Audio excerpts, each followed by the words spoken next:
Hello friends, मैं हरिनारायण साहू गुरु IAS online class के इस प्लेटफॉर्म पर आप सभी का स्वागत करता हूं। और भारतीय संविधान के अंतर्गत आज हम देखने वाले हैं भारत के महान्यायवादी के बारे में। इन्हें इंग्लिश में अटॉर्नी जनरल ऑफ इंडिया भी कहा जाता है। और अगर इनका उल्लेख भारतीय संविधान में देखें तो भारतीय संविधान में इनका उल्लेख आर्टिकल नंबर 76 में है। यह बहुत सारे एग्जामों में यह क्वेश्चन बना है कि आर्टिकल नंबर 76 किस चीज़ से रिलेटेड है, तो वो भारत के महान्यायवादी या अटॉर्नी जनरल ऑफ इंडिया से रिलेटेड है। उनके पद का उल्लेख यहाँ पर किया हुआ है। बहुत ही इम्पोर्टेंट VIMP ये बोला जाए तो ये है आर्टिकल्स।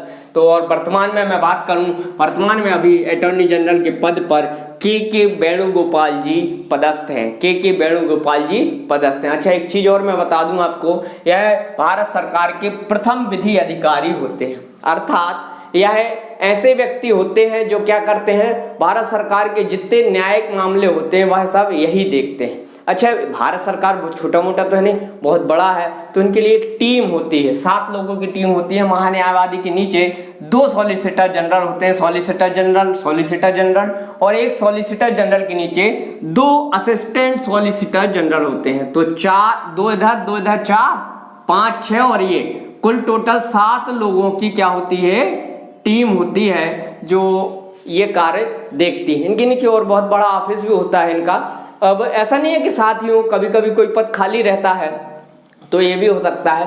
तो आप लोगों को महान्यायवादी का नाम भी याद रखना है कि वर्तमान में महान्यायवादी कौन है, यह भी कई बार क्वेश्चन बना हुआ है, तो ये भी बहुत याद रखना है। अच्छा, मैं आप लोगों को एक सर्च कर रहा हूँ कि अभी देखना आप लोग सॉलिसिटर जनरल कौन है। कई बार पेपरों में नाम आता है, मैं इसलिए नहीं बता रहा हूँ, एक बार आप गूगल पर सर्च कर लेंगे तो आपको वह याद हो जाएगा।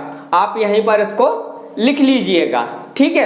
फिर मैं बात करता हूँ इनके प्रावधान के बारे में। तो भारत का यह प्रथम विधि अधिकारी होता है, अर्थात विधि या न्यायालय से संबंधित सारे मामले यही देखते हैं। फिर महान्यायवादी की अगर नियुक्ति की बात करें तो नियुक्ति कौन करता है भारत के महान्यायवादी की? राष्ट्रपति भारत के महान्यायवादी की नियुक्ति करते हैं। और यह सरकार किसके लिए क्या करते हैं, सरकार को कानूनी विषय पर सलाह देते हैं, मैंने पहले ही बता दिया आपको। और इनका कार्यकाल क्या होता है अगर बात करें तो इनका कार्यकाल राष्ट्रपति के प्रसाद पर्यंत होता है। यह ऐसा इसलिए है, देखिए यह व्यक्ति सरकार में के पक्ष में कार्य करते हैं और सरकार जब जो मंत्रिपरिषद सलाह देती है कि इन्हें बना दीजिए, क्या बना दीजिए, महान्यायवादी, उन्हें महान्यायवादी बना दिया जाता है। अगर वो सही तरीके से कार्य नहीं करेगी तो सरकार को दिक्कत आएगी।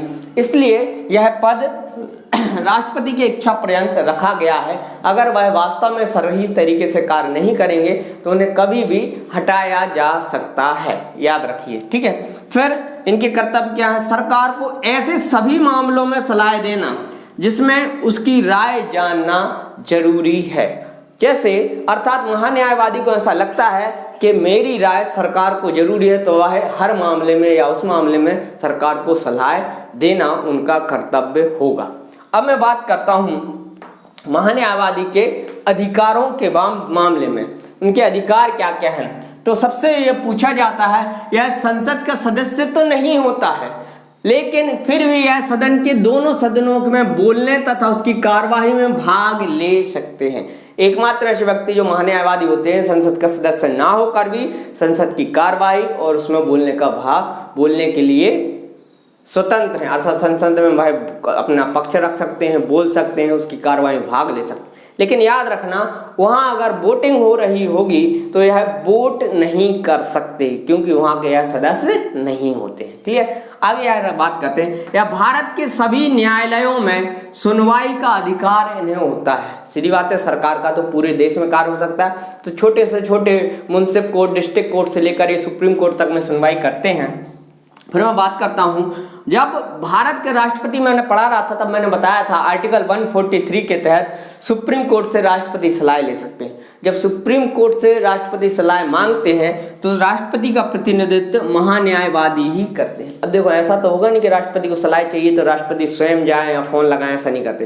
तो राष्ट्रपति क्या होते हैं, संघ के क्या होते हैं, कार्यपालिका प्रमुख होते हैं, कार्यपालिका के प्रमुख होते हैं। और कार्यपालिका में इनका क्या विधि का रोल होता है, प्रथम विधि अधिकारी होते हैं। तो इन्हीं के माध्यम से सारी चीजें होती हैं।